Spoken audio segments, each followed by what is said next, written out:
introduce you to the Audi Nuvolari, proudly revealed by our two Formula One drivers, Nico Hülkenberg and Gabriel Bortoletto. Yeah, the Nuvolari is a strong signal in challenging times. It shows what Audi is capable of.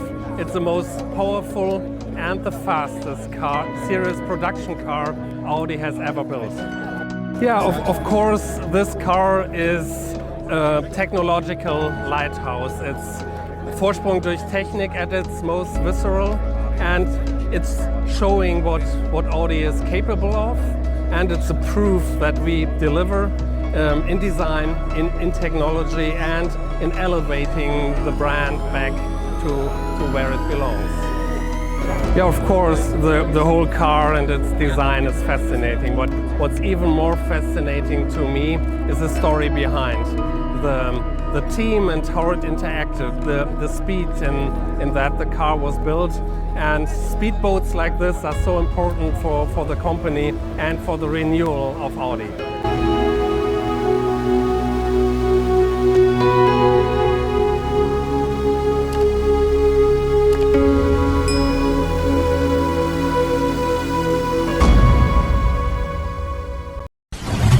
Thank you for watching.